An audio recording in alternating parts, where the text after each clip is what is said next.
Halo sobat, jumpa lagi. Melanjutkan kisah Istana yang Suram. Kali ini dalam episode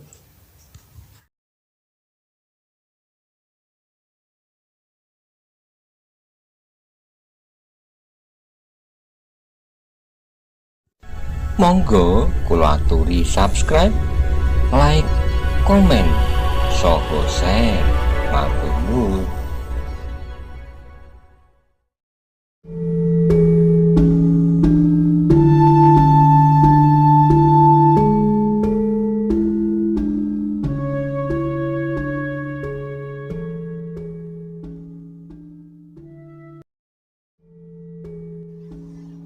Namun ternyata bahwa Jerit itu benar-benar tidak mempengaruhi perjuangan Raden Kudorpoko. Ketika ia mendapat kesempatan, ia telah mencoba membebaskan dirinya dari tekanan yang sangat menghimpit. Apakah benar-benar kau membiarkan perempuan-perempuan itu mati tanpa belas kasihan darimu? Berkata Paransangit selanjutnya. Aku tidak peduli. Dengan satu isyarat akan berarti mereka mati terbunuh di dalam biliknya atau di pendopo ini. Aku tidak peduli, teriak Kudorpoko. Kyai Paransangit menjadi heran, tetapi ia pun menjadi heran pula bahwa kawannya yang berwajah hantu itu tidak membawa perempuan itu ke pendopo. Dengan demikian tentu akan lain sekali kesannya bahwa orang-orang Guntur Geni tidak hanya sekedar bermain-main. Tapi tiba-tiba saja Kyai Paransangit itu tertawa berkepanjangan, katanya, "Oh, orang ini memang gila, ia lebih mementingkan dirinya sendiri. Apalagi jika ia melihat perempuan cantik. Aku tidak dapat mengatakan apa yang telah dilakukannya atas Putri Inten Prawesti." Gila, teriak Kidang Alit dan Kudorpoko hampir berbarengan. Namun kemudian terdengar suara Panon. Tidak ada yang lebih rendah dari martabat orang semacam itu. Akulah nanti yang akan membunuhnya. Suara Paransangit masih menggema. Namun tiba-tiba suara itu terputus ketika tiba-tiba ia mendengar keluhan tertahan Panon yang tidak dapat menahan perasaannya lagi. Tiba-tiba telah mengerahkan segenap kemampuan yang pernah dipelajarinya dari gurunya. Kecepatan bermain dengan pisau merupakan kemampuannya yang telah mengejutkan lawannya. Itulah sebabnya maka ketika terasa sebilah pisau matuk lengannya, orang Guntur Geni itu mengeluh. Tetapi Panon tidak dapat mengekang dirinya lagi. Bayangan yang bermain di angan-angannya tentang Putri Inten Prawesti di dalam kekejian tangan orang Guntur Geni yang gila itu benar-benar membuatnya kehilangan pertimbangan lain. Karena itulah maka tiba-tiba dua buah pisau telah meluncur dan menyambar dada lawannya. Meskipun ia berhasil mengelakkan yang sebuah lagi, lawannya terhuyung-huyung dan jatuh terlentang di atas tanah dengan napas yang terengah-engah. Ternyata hal itu telah mengejutkan Sisi Halaman. Anak muda yang kurang diperhitungkan itulah yang pertama-tama telah menyelesaikan lawannya, murid dari perguruan Guntur Geni. Kyai Paransangit menggertakkan giginya. Kemarahan yang muncak telah membakar dadanya. Namun ia tidak segera dapat berbuat sesuatu atas anak muda itu, karena ia masih terikat pada lawannya, Kudorpoko.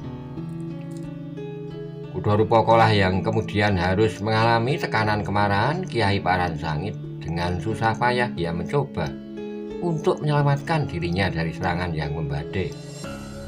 Sementara itu Panon yang telah kehilangan lawannya segera berlari, meninggalkan halaman itu langsung masuk ke ruang dalam. Ia tidak dapat membiarkan perlakuan yang paling gila terhadap Putri Inten Prawesti. Namun dalam pada itu kematian salah seorang murid Guntur Geni itu ternyata telah mempengaruhi arena perkelahian. Panji Surawilogo yang tinggal berhadapan dengan seorang lawannya tiba-tiba mempergunakan kesempatan itu sebaik-baiknya. Selagi lawannya masih dicekam oleh peristiwa yang mengejutkan itu, Panji Surawilogo pun menyerangnya dengan sepenuh kemampuan yang ada pada dirinya. Ternyata anak Guntur Geni yang seorang diri itu pun tidak mampu bertahan. Ia menyadari kelengannya setelah terasa sebuah tusukan menggores dadanya. Sekali lagi terdengar sebuah keluhan dan sekali lagi anak Guntur Geni itu terlempar dari arena dan terjatuh berlumuran darah. Kiai Paransangit benar-benar terkejut melihat peristiwa yang terjadi secara beruntun itu. Yang terjadi benar-benar di luar dugaan. Semula ia menyangka bahwa yang harus dilawannya hanyalah Kudo Rupoko dan Panji Surowilogo. Kemudian Ki Dangalit tentu akan menghalang-halangi jika ia berhasil menemukan pusaka itu. Namun ternyata yang terjadi adalah berbeda sekali dengan perhitungannya. Kematian kawannya berarti membebaskan Panji Surowilogo dari arena perkelahian, dan itu akan sangat berbahaya baginya. Panji Surowilogo tentu akan segera membantu Kudo Rupoko yang sudah hampir kehilangan kesempatan itu. Sementara itu Kiai Paransangit masih menggeram persetan dengan wajah hantu yang bodoh itu. Mengapa ia tidak segera membawa perempuan itu kemari? Atau barangkali ia masih sibuk dengan kepentingannya sendiri? Kata-kata itu memang mendebarkan jantung Kudo Rupoko dan Ki Dangalit sekaligus. Namun terdengar suara Ki Dangalit yang bernada tinggi. Jika sudah terlanjur terjadi, sebaiknya kalian memang harus dicincang di sini. Paransangit tidak menjawab, tapi ia benar-benar menjadi cemas melihat Panji Surowilogo yang sudah kehilangan lawannya dan sudah bersiap-siap untuk membantu Kudo Rupoko. Sejenak Paransangit menimbang-nimbang ia akan dapat mengalahkan Kudo Rupoko yang sudah menjadi semakin terdesak. Tapi untuk melawan dua orang sekaligus, ia masih harus berpikir masak-masak. Sedangkan seorang kawannya masih harus mempertahankan dirinya dari desaan Ki Dangalit yang juga nyata memiliki kemampuan yang tinggi. Karena itu, maka Kiai Paransangit itu harus segera menemukan jalan keluar dari kesulitan yang sudah mulai membayang. Sementara itu, Panon dengan tergesa-gesa berlari masuk ke ruang dalam. Ia tidak ragu-ragu lagi untuk masuki pintu dalam yang selama ini ia berada di sana itu. Belum pernah terbuka baginya karena ia hanyalah seorang pengembara. Tapi dalam keadaan yang gawat ia tidak lagi teringat tentang dirinya sendiri. Tapi langkahnya tiba-tiba terhenti ketika ia melihat sosok mayat yang terbaring di muka pintu bilik Raden Ayu Kudo Narpodo. Sedangkan di dalam bilik itu dilihatnya Raden Ayu Kudo Narpodo yang ketakutan memeluk putrinya Inten Prawesti. Sedangkan Nyi Upih pun telah memeluk anak gadisnya yang pucat pula. Sejenak Panon termangu-mangu, ia tidak melihat darah yang memerah di lantai dan ia tidak melihat luka pada tubuh mayat dari orang guntur geni itu. Bagaimana ia bisa mati? Bertanya Panon di luar sadarnya. Perempuan-perempuan yang ketakutan dalam bilik itu sama sekali tidak menjawab. Dalam pada itu Panon pun teringat ketika ia mendengar langkah-langkah perkelahian di belakang istana itu. Segera ia ingat kepada Kiai Mino. Agaknya Ki Mino harus bertempur pula di bagian belakang. Ternyata istana ini telah benar-benar terkepung, gumam Panon. Di belakang pun ada beberapa orang yang nampaknya juga termasuk orang-orang guntur geni. Setelah yakin bahwa orang-orang yang terbaring itu tidak bernapas lagi, maka Panon pun segera meninggalkan bilik itu dan menghambur ke serambi belakang. Seperti yang diduganya, di halaman yang gelap Ki Mino sedang bertempur melawan dua orang lawan yang ternyata cukup kuat. Dalam waktu yang pendek Panon segera mengetahui bahwa Ki Mino telah terdesak dan bahkan sudah membahayakan keselamatannya. Karena itulah maka Panon tidak berpikir panjang lagi. Dengan serta-merta ia pun langsung terjun ke gelanggang yang sengit itu. Maaf Ki Mino, aku akan ikut serta dalam permainan ini. Bagaimana dengan perkelahian di halaman depan? Mereka akan segera tertumpas. Beberapa orang telah terbunuh, mudah-mudahan akan segera berakhir. Meskipun masih cukup membingungkan. Ki Mino tidak menjawab lagi. Serangan kedua orang lawannya justru datang beruntun dengan dahsyatnya, sehingga ia terpaksa meloncat surut sejauh-jauhnya. Tetapi lawannya tidak mau melepaskannya, justru mereka dengan gigi yang gemeretak, karena serangan mereka yang masih saja dapat dielakkan. Panon tidak dapat menunggu lebih lama lagi. Sambil berbicara saja tiba-tiba ia pun melompat untuk menyelamatkan Ki Mino pada keadaan yang paling sulit itu. Maka Panon pun dengan sengitnya justru telah mulai menyerang salah seorang lawan Ki Mino itu. Dengan demikian maka perhatian lawan Ki Mino telah terpecah. Masing-masing kemudian harus menghadapi seorang lawan, sehingga dengan demikian maka keseimbangan pertempuran itu pun segera berubah. Kimino segera dapat memperbaiki keadaannya, apalagi lawannya bukanlah seorang yang memiliki ilmu yang lebih tinggi. Karena itu maka sejenak kemudian maka justru Kimino lah yang berhasil mendesak lawannya. Demikian juga keadaan Panon yang bertempur melawan seorang lawannya. Tidak banyak kesulitan yang dialaminya, seperti saat ia bertempur melawan salah seorang murid dari Guntur Geni di halaman depan. Meskipun demikian bukan berarti bahwa keduanya dengan serta-merta dapat mengalahkan lawannya. Jika mereka melakukan kesalahan, maka yang akan terjadi justru sebaliknya, karena mereka masing-masing bukanlah orang kebanyakan pula. Dalam pada itu yang bertempur di halaman belakang itu terkejut ketika mendengar isyarat di halaman depan. Sebuah siulan pendek, tidak begitu nyata, tapi telinga yang tajam akan segera mendengarnya. Ternyata Kiai Paransangit telah memberikan isyarat kepada orang-orangnya yang masih hidup. Tidak ada kesempatan lagi baginya untuk mempertahankan diri, maka ia pun segera mengambil keputusan untuk melarikan diri. Agaknya Kiai Paransangit telah mengambil keputusan tepat pada waktunya. Demikian Panji Surawilogo menempatkan dirinya samping Kudorupoko. Maka Kiai Paransangit telah melompat meninggalkan gelanggang. Demikian juga seorang kawannya, meskipun dia tidak dapat mengalahkan Kidang Alit, namun agaknya ia masih sempat melarikan dirinya, menghilang di antara semak-semak di halaman. Sejenak Kidang Alit termangu-mangu, perhitungannya terhadap kekuatan yang ada telah rusak karena kehadiran Panon dan terbunuhnya lawan Panji Surawilogo, sehingga Paransangit tidak berhasil membunuh Kudorupoko atau sebaliknya, seperti yang diharapkannya. Karena itu ia harus mengambil keputusan sementara, biarkannya orang Guntur Geni itu tetap hidup.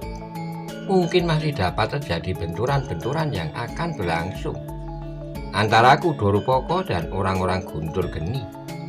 Mungkin orang-orang Guntur Geni itu akan memanggil kawan-kawannya untuk menghancurkan orang-orang yang berada di dalam istana itu. Karena itu maka Kidang Alit tidak mengejar orang Guntur Geni. Bahkan kemudian ia sendirilah yang bersiap-siap untuk meninggalkan halaman itu. Karena dalam keadaan yang demikian mungkin sekali Kudorupoko dan Panji Surawilogo kehilangan akal dan bersiap untuk membunuhnya bersama-sama. Orang-orangku yang ada di sana ini akan berhadapan dengan Panon, dan mungkin kawannya yang tua itu pun memiliki kemampuan yang cukup, berkata Kidang Alit dalam hatinya. Dugaannya ternyata tidak jauh meleset dari kenyataan yang dihadapinya.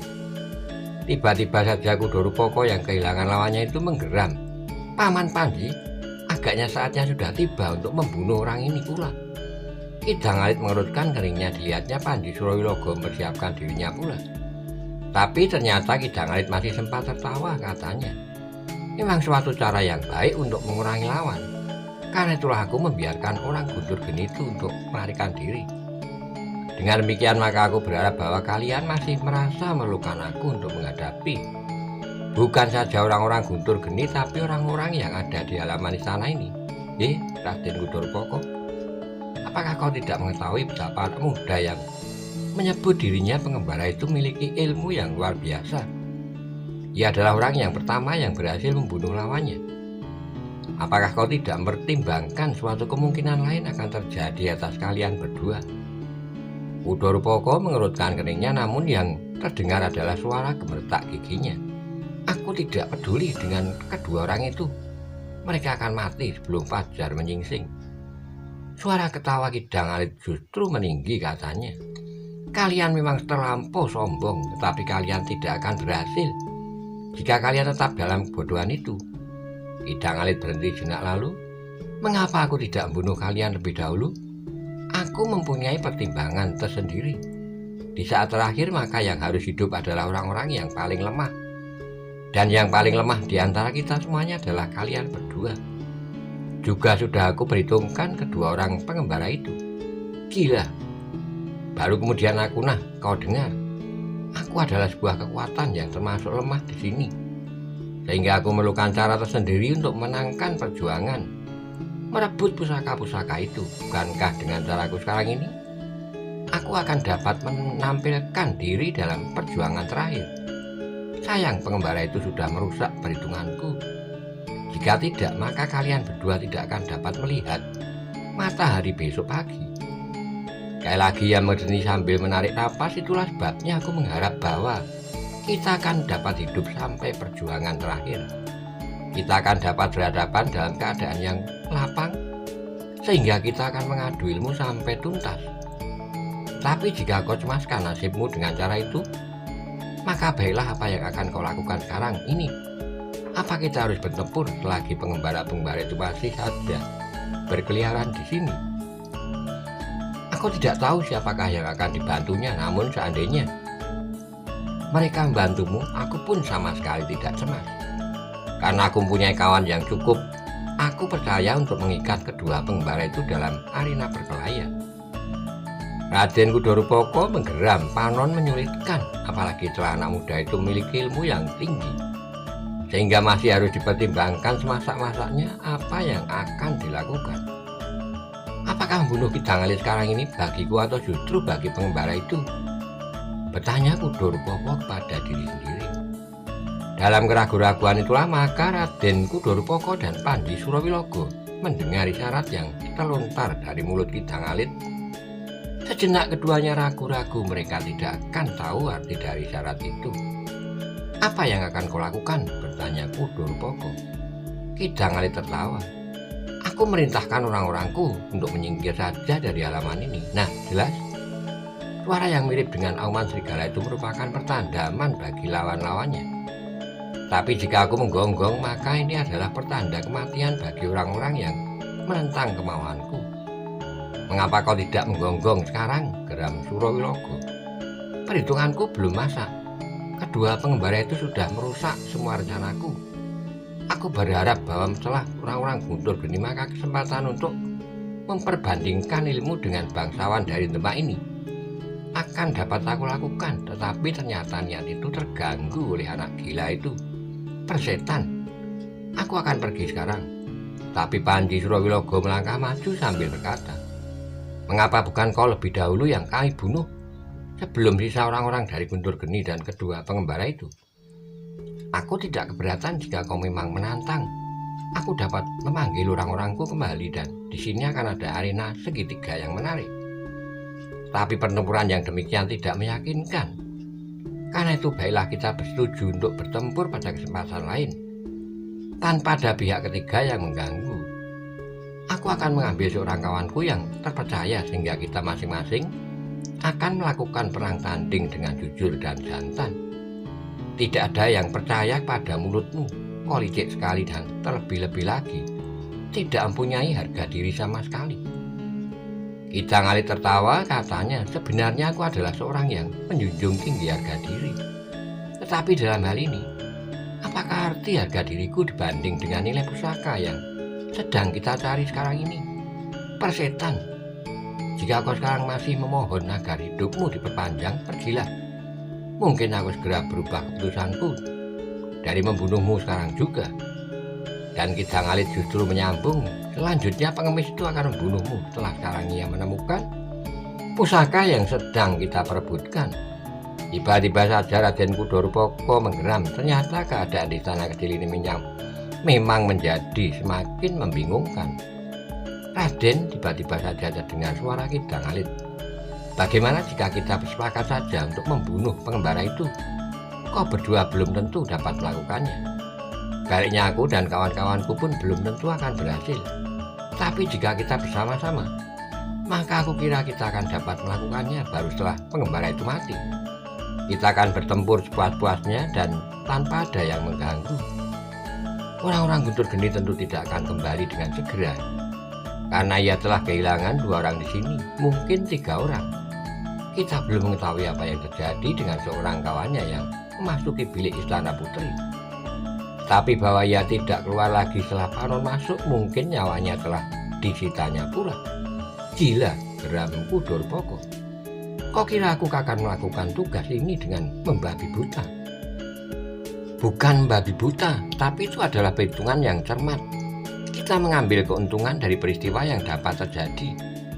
Apalagi kita sudah bersetuju untuk bertempur di saat terakhir. Kita tidak dapat mempercayainya, Raden. Potong Panji Surawilogo. Pada suatu saat ia akan manggil jumlah orang-orangnya untuk melakukan apa saja dengan cara yang licik. Karena itu kita harus memperhitungkan manakah yang lebih menguntungkan. Memilih pengemis itu lebih dahulu bersama-sama dengan Ki Jangalit, atau justru membunuh Ki Jangalit lebih dahulu bersama-sama dengan pengemis-pengemis itu. Raden Kudorupoko mengangguk-angguk lalu katanya, "Kau dengar pertimbangan Paman Panji Surawilogo, Ki Jangalit? Agaknya dalam keadaan seperti ini kami pun harus berpendirian seperti kamu. Harga diri kita jauh lebih murah daripada nilai pusaka-pusaka itu. Baiklah, perhitungkan masa-masa manakah yang lebih menguntungkan bagimu. Aku besok akan datang lagi, mungkin kau sudah mempunyai keputusan." Raden Kudorupoko tidak menjawab, ia pun tidak beranjak dari tempatnya ketika kemudian Ki Jangalit meninggalkan halaman itu dengan meloncati dinding. Sejenak Kudorupoko termangu-mangu, sekilas dilihatnya mayat yang terbaring diam di halaman. "Raden," berkata Panji Surawilogo, "mayat-mayat ini harus dikuburkan. Apakah kita masih dapat meminta bantuan orang-orang Padukuhan Karangmojo? Apa salahnya? Di siang hari kita akan dapat pergi ke rumah Ki Buyut." Panji Surawilogo menarik napas dalam-dalam, rasa-rasanya kehidupan di malam hari dan di siang hari terasa jauh sekali perbedaannya. Di siang hari tidak banyak kelainan yang nampak dari kehidupan sehari-hari. Tapi di malam hari secara kecil ini merupakan hutan belantara yang lebat. Siapa yang kuat ialah yang akan tetap dapat melihara matahari esok pagi. Tetapi tiba-tiba Panji Surawilogo berkata, "Jika kita pergi ke Padukuhan, pengemis-pengemis itu akan lepas dari pengamatan kita.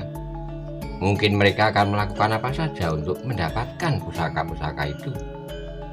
Raden Kudorupoko mengurutkan keningnya. Sejenak ia berpikir, namun kemudian katanya, "Aku akan pergi ke Padukuhan bersama salah seorang dari pengemis itu. Kau mengawasi yang seorang lagi." Panji Surawilogo mengangguk-angguk.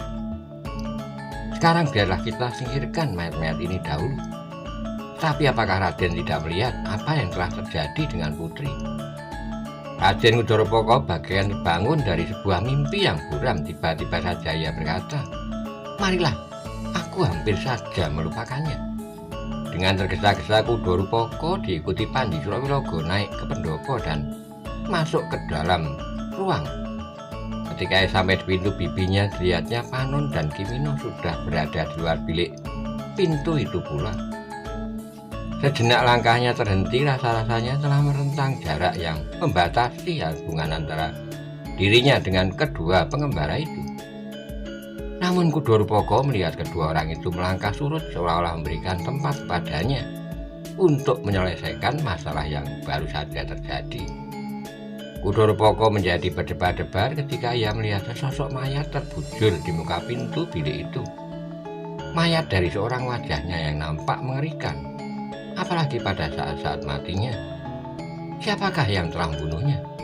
Terdengar suara Kudorupoko berat. Tidak ada seorang pun yang menjawab, sehingga Kudorupoko harus mengulanginya lagi. Tetapi langsung ditujukan pada bibinya yang masih ketakutan di dalam biliknya sambil meluk putrinya yang gemetar. Siapakah yang telah membunuhnya, Bibi? Raden Ayu Kudorarpodo tidak segera menjawab. Rasa-rasanya mulutnya menjadi terlampau sulit untuk digerakkannya. "Siapa, Bibi?" Tapi Kudorupoko selalu mendesaknya. Raden Ayu Kudorarpodo masih termangu-mangu, seakan-akan ia tidak mengerti apa yang harus dilakukannya. Kudorupoko bergeser selangkah, kemudian dipandanginya wajah Kimino yang termangu-mangu pula. Seperti wajah yang lain, dengan nada kasar Kudorupoko bertanya, "Kaukah yang melakukannya?" Kimino menggelengkan kepalanya dengan mantap. Ia menjawab, "Aku tidak membunuhnya, Raden. Aku berada di belakang karena ada dua orang yang ingin masuki pintu belakang istana ini. Kau bertempur melawan keduanya. Aku terpaksa membela diri. Kemudian datang Panon membantuku." Di luar sadarnya Kudorupoko mandang Panji Surawilogo seolah-olah ingin mengatakan, bahwa orang tua itu pun memiliki ilmu yang tinggi sehingga ia mampu melawan dua orang sekaligus, meskipun tidak berhasil menyelesaikan.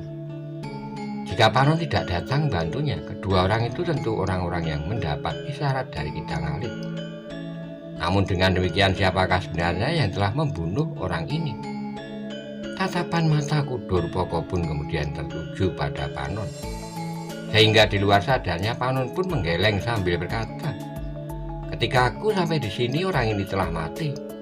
Wajah Kudorpoko menjadi tegang sekali lagi dipandanginya bibinya sambil bertanya, "Apakah bibi melihat seseorang?" Bibinya yang sudah mulai lebih tenang menggelengkan kepalanya, katanya, "Aku tidak melihat seorang pun di tempat ini. Tapi ketika orang itu melangkah masuk ke dalam bilik ini, ia seolah-olah terdorong surut dan jatuh di muka pintu tanpa aku ketahui sebab-sebabnya." "Aneh sekali," desisku Kudorpoko. "Apakah masih ada orang lain yang tidak kita ketahui?" Panji Surawilogo menjadi tegang, bahkan Kimino dan Panon pun berheran-heran pula. Dengan ragu-ragu Kudorpoko memandang dinding bilik itu, kemudian merambat sampai ke atap. Ternyata ia tidak mendapatkan sebuah lubang yang cukup besar. Panji Surawilogo yang heran pula kemudian mendekati mayat itu sambil bergumam, "Tidak ada darah." "Ya," desis Kudorpoko, "tentu dengan jenis senjata yang lain, mungkin racun. Kita akan melihatnya nanti, tapi kita harus yakin bahwa serangan semacam itu tidak akan mengenai kita pula. Kita miliki penawar racun, justru orang-orang Guntur Geni yang selalu menyerang dengan senjata beracun. Kurang memperhatikan akibat bagi dirinya sendiri. Tapi pemimpin-pemimpinnya tentu memiliki penawarnya, seperti yang kita miliki, meskipun wujudnya lain. Apalagi orang ini tentu tidak menyangka bahwa ia akan mendapat serangan seperti itu." Panon yang termangu-mangu itu pun maju tapak dengan hati-hati, ia berjongkok di samping mayat yang terkapar itu. Perlahan-lahan ia menggulingkan tubuh yang membeku itu sehingga menelentang. Oh, Inten memalingkan wajahnya dan bahkan kemudian menyembunyikan di dadanya ibunya. Sedangkan Raden Ayu Kudonarpodo memejamkan matanya. "Tolonglah," desis Raden Ayu, "bawalah mayat itu pergi." Tapi yang terdengar adalah suara Panon perlahan-lahan. Pasar inilah yang telah membunuhnya." "Supit," gumam Panji Surawilogo. Pasar itu tentu dilontarkan dengan supit, dan ujung supit itu dapat disusupkan di lubang dinding yang kecil, mungkin dari atas pengeret. Semua orang memandang ke dinding sekali lagi seperti yang dikatakan oleh Panji Surawilogo. Memang ada antaranya yang cukup di bawah pengeret yang memisahkan dinding dan atap. Namun mereka masih termangu-mangu. Jika benar demikian, siapakah yang telah melakukannya?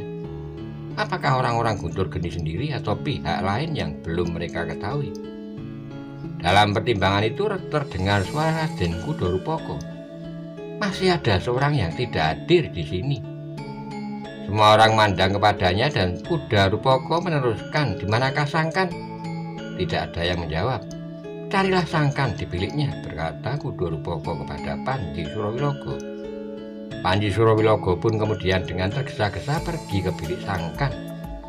Namun ia tidak usah terlalu lama mencari seperti yang pernah terjadi, maka Panji Surawilogo langsung mencari di bawah pembaringannya. "Cepat keluar," bentak Panji Surawilogo. "Mengapa kau bersembunyi di kolong pembaringan selagi semua orang bertempur?" Aku takut sekali," desisnya dengan suara gemetar. "Kau gila? Kau memang pantas dibunuh saja daripada mengotori tanah ini. Tapi aku tidak berbuat apa-apa. Aku tidak mengganggu dan bahkan aku dapat membantu membersihkan halaman. Gila, ternyata pengemis itu lebih berguna daripada engkau. Mereka mampu berkelahi melawan kawan-kawan Kidang Alit, sementara kau bersembunyi saja di kolong ambenmu." Sangkan merangkak keluar. "Pengemis-pengemis itu berani berkelahi. Ya, pengemis yang muda telah membunuh seorang perampok dari Guntur Geni. Raden Panji agaknya masih sempat bergurau." Tapi Sangkan tidak dapat meneruskan kata-katanya, apalagi senyumnya yang mulai nampak di bibirnya segera terhapus oleh sebuah pukulan di pipinya. "Aduh!" Angkan mengeluh sambil megang pipinya. Wajahnya yang pucat tiba-tiba menjadi merah. Bukan saja wajahnya, tetapi juga matanya.